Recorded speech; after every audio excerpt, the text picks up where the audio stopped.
What's going on, everybody? RJ Ochoa here from SB Nation's bloggingtheboys.com. Hope all is well wherever you are. Hope you're happy, safe, healthy. And I know that's how I start all of the videos on the Blogging the Boys YouTube channel. If you know me by chance, you know me from covering the Dallas Cowboys, which is what I love to do. I do that for Blogging the Boys. I'm the manager, editor-in-chief of SB Nation's Dallas Cowboys website. Obviously, that means that 24/7, 365, I'm thinking about the Dallas Cowboys, but I'm also thinking about a lot of sports.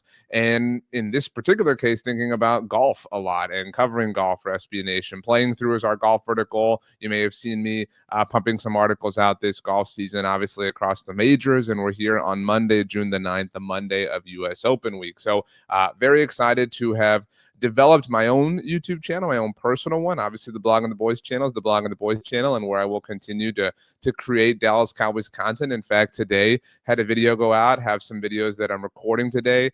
Content never stops, but this is my YouTube channel, and therefore, if you subscribe to it, it is something that is completely and totally all about me and the things that I like. And I wanted to create it to have an opportunity to do some of these golf things. I've been having some conversations, doing some interviews this season alone. I was able to sit down with John Smoltz. You obviously saw that interview on Monday, June the 9th, sat down with Joe Theismann, have some interviews lined up and some other things that I want to do. And this just kind of felt like the way to, put it all together. So if you know me from Blogging the Boys and you subscribe there, I would really appreciate a subscription here as well. You may have seen in the shorts here on the channel, as well as across my social, a challenge that I've been doing. I have an awesome putting mat. So trying to make 10 straight 5-foot putts. Have not done so yet, but we're only 3 days in. So hopefully we can do it before the week is over. That being said, today we're getting into 3 thoughts ahead of the US Open. And first one for me is that the rough is going to be incredible. You obviously see our Cowboys background here that we utilize at Blogging the Boys. I love the Cowboys. It's who I am. And so you're going to see a lot of it here on my channel as well. That being said, Ben Griffin was kind enough, as the TikTok star that he is, to give us this is just such an annual trope, by the way. We get the rough videos, the players showing us how thick it is, how deep it is, how ungodly it is. And Oakmont is obviously presenting quite the challenge for these players early on in the week. But Ben Griffin, if you don't know, is amazing on TikTok and has over 100,000 followers and shared a couple of videos. So let's look at this one here. This is in the article that I wrote at SB Nation. Here he goes. Again, casual, normal, traditional video for this kind of thing. Drops it in, poof, gone forever. That is insane. That is unreal. That's what we want to see. All right. I'm going to say this right now. If you are someone who, when the pictures first went out of Oakmont a couple of weeks ago, that whined and complained about how it was unfair and it was ridiculous, you don't want to see this, I don't think you're tethered to reality. I'm going to be honest with you. I don't think there's a right or wrong way to be a fan of something. In this case, a right or wrong way to be a fan of golf. But this is what it's supposed to be. It's supposed to be a challenge. It's supposed to be very difficult. It's supposed to be inordinately difficult. You're supposed to have to put the ball in the middle of the fairway. You're supposed to, be accurate off the tee. These are fair things to demand at the national championship, which is obviously what the US Open is. But Ben did have a second video for us here. Let's put this up. That was the very beginning of the course. This is past the green on number 1. So it's not just that's the ball in there. That's crazy. I mean, it's not just off the tee that you have to be accurate at Oakmont. Obviously, like, this is a duh sort of proposition, but you have to be accurate everywhere. And I like that the US Open is putting players in positions where they are uncomfortable, where they're going to have to be challenged, where they're going to have their A game with them. That is the point. That is the whole purpose of the US Open. That is what the best players in the world are supposed to be able to do, and I'm excited to watch them do it. Now, I don't have any betting advice or anything like that, but I do believe that the buildings in Las Vegas are glitzy and glamoury and very tall for a reason. They obviously know what they're doing, and I talk about this a lot relative to the Cowboys, and that doesn't mean Vegas is perfect or has a perfect track record. But that being said, let's take a look at some odds for this week's national championship. These are courtesy of our friends at FanDuel, our preferred betting partner at SB Nation. So this is to win the US Open. This isn't anything fancy, anything crazy, straight up. So let's move over here so you can see it. So lo and behold, the number one player in the world, PGA champion Scottie Scheffler, leads the way. Bryson DeChambeau, the reigning U.S. Open champion, is number two. Rory McIlroy, Justin Ray, the incredible Justin Ray, had a note on Monday that Rory has made or finished inside of the top 10 in 6 consecutive U.S. Opens. And if he were to do it again this week, that would obviously be, shout out Monica Geller, 7, and that would tie him with Ben Hogan. Rory obviously joined Ben Hogan on a different list earlier this season in winning the career Grand Slam. And let's be honest, any level of history that Rory accomplishes between now and the rest of his career is going to be meaningless relative to the career Grand Slam. To be very, very, very clear here, 7 consecutive top 10 finishes at the U.S. Open is nothing to sneeze about, is something supremely incredible, is rarefied air in and of itself. But it's just the like 4th or 5th most amazing thing that I can think of off the top of my head that Rory McIlroy and Ben Hogan have both done, if Rory were obviously able to do it. Jon Rahm, started to see a little bit of Jon Rahm obviously pick things up at the PGA Championship, went for broke on Sunday but couldn't catch Scottie because nobody could. I would love, as a Sun Devil, to see Jon Rahm obviously put things together and challenge. We haven't seen him win a major championship since the Masters that propelled him to the LIV Tour. If you believe it propelled him to the LIV Tour, whatever, but he is a U.S. Open winner, obviously having won it at Torrey Pines now 4 years ago. It's crazy how fast time flies. Xander, been kind of a quiet year for Xander. I know coming back from the injury, but I wouldn't touch this. I do a pool with some family and friends, and there's different tiers and things like that involved. I want nothing to do with Xander. I want nothing. It's broken down. The simple structure of the pool is the top 5 golfers in the world are one tier. You get to pool 1. So obviously in my pool, I get to pool from one of these 5 people, to one of these 5 players, to have as my tier 1 dude. I haven't done it yet, but I'm thinking that I'm probably going to go with Scottie. I didn't for the PGA Championship. I went with Rory because I was emotional, and I went with Rory for the Masters, and I won the Masters pool, to be very clear. So shout out to me.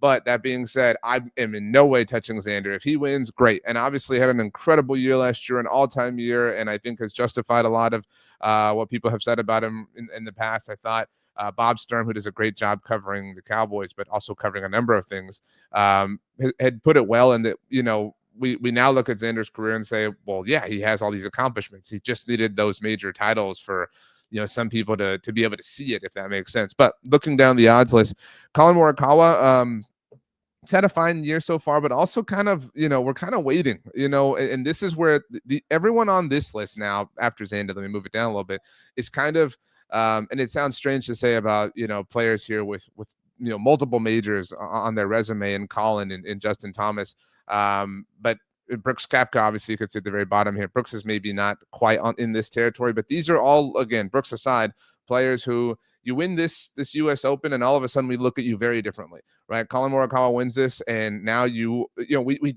obviously, talked career Grand Slam forever about Rory, but if Colin were to win this, he's got the PGA, he's got the Open Championship, he's got the U.S. Open. Now all of a sudden you are very close to the career Grand Slam. You're closer than Scottie is at this point. Joaquin Niemann, shout out Phil, another Sun Devil, coming off the win at LIV Virginia, has been the best player without question on the LIV Tour. Can he do it? Can he contend at a major championship venue after all the buzz that's been surrounding him on that tour? He started off strong in Augusta, but couldn't quite put it together. I think that he stands, outside of Bryson, the best chance of the LIV players to fare well at Oakmont. Ludwig, we're still waiting to see him contend and compete at a non-Masters major, which is a ridiculous, qualifier to place, but it's just the reality. I'm so partial to Tommy Fleetwood. I would love to see it finally happen anywhere, any tournament. I don't care if it's here. Awesome. I'll party. I'll celebrate.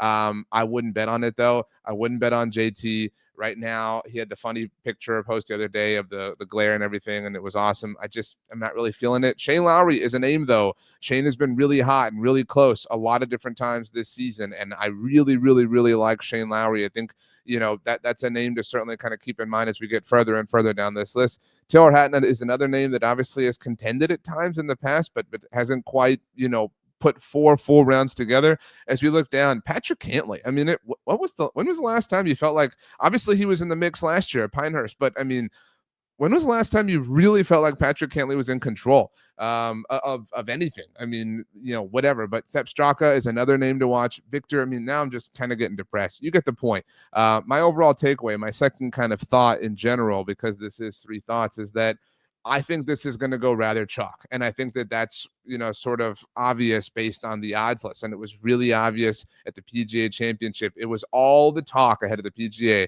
was Rory, Scottie, Bryson. And obviously, Scottie won it. Roy didn't fare all too well. Bryson didn't fare supremely well. But it was pretty obvious that it was going to be one of those three dudes. I don't know that I feel quite the exact same about the US Open, but I definitely feel like it's if you told me I could have Scottie over the field, I think I would honestly take Scottie. It feels that inevitable right now. And if he were to win this, I would offer and I would argue that it would arguably be a more impressive season to date for him than last year. I recognize last year was stupid amazing with all the wins. But if he were to win the PGA and the US Open back to back, after we started to kind of wonder whether or not he was just someone who could fare incredibly well at Augusta, which was an amazing thing.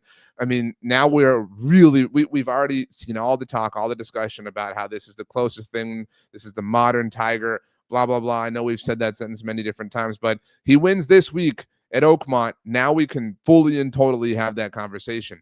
Last thing I wanted to bring up, last thought, if you will, really is more of a reflective thought, more of a hindsight thought.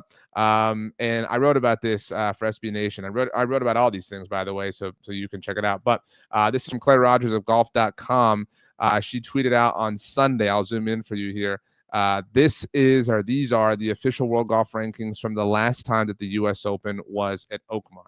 This was obviously in 2016. I can't believe how long ago that was. That was DJ finally breaking through, finally getting his first major. And if you recall, that was the crazy infraction penalty final round where he didn't know if he was going to be assessed the stroke and all that stuff. I can't believe it was almost a decade ago. But this is the official world golf ranking from that time. Jason Day, number one player in the world. Jason Day, friend of mine, friend of SB Nation. I know that we didn't have the actual interview available. The recording was off, but I interviewed him last week for SB Nation, and that article is available on our site. That being said, Jordan Spieth was number 2 in the world. He was the reigning U.S. Open champion at the time, having beat out DJ the year before off that crazy finish. And we were kind of in peak. What we didn't know was, we should have cherished it a little bit more, even more than we did. But peak Jordan Spieth, DJ obviously number 3, Roy was number 4. I mean, again, it's always been hanging around the rim. Henrik Stenson, who would go on to win the Open later that year, was number 5 in the world. Bubba, who'd obviously won his 2 Masters. Ricky, obviously things have been a little bit different. Danny Willett had won the Masters that year. Again, speaking of Jordan, it's just kind of crazy to think about. This was not technically a decade ago, but effectively a decade. There was Brooks right there, and we were on the cusp. We were on the precipice of obviously incredible play happening basically all the time, beginning there. Hideki, I mean, we're seeing some names who would obviously go on to win majors in the following years. Phil would obviously go on to win the PGA as well.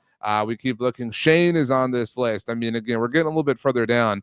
Kevin Na, been a minute. But JT here at the time obviously had not broken through yet himself.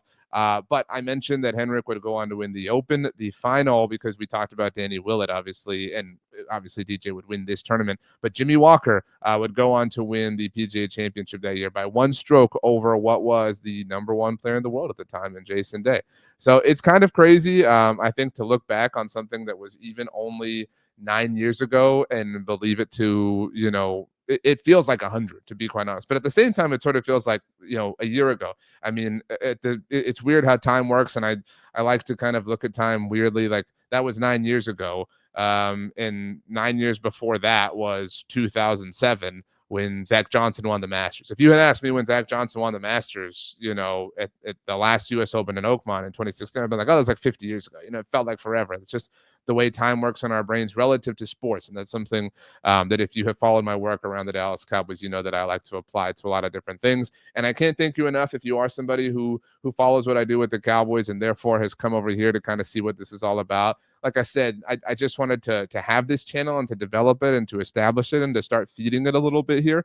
So I appreciate those of you who are here. Again, all my Cowboys stuff will remain with Blogging the Boys. Nothing's changing over there. I just wanted to have this extra, arm and area and kind of sector to do stuff like this, or to talk about the Astros, or to talk about, whatever it is that I know we've in the past tried to fit some things on the Blog on the Boys YouTube channel that maybe if you are a viewer or a subscriber over there, you have felt like, man, this doesn't quite work here. Now we have this, which is kind of our gazpacho collector for anything and everything that is going to be happening over the course of who knows. I'm very excited to kind of see what develops here. But thank you so much to those of you who joined, for your time, for your efforts, for your love, for hopefully your words of affirmation, maybe your words of criticism, hopefully constructively.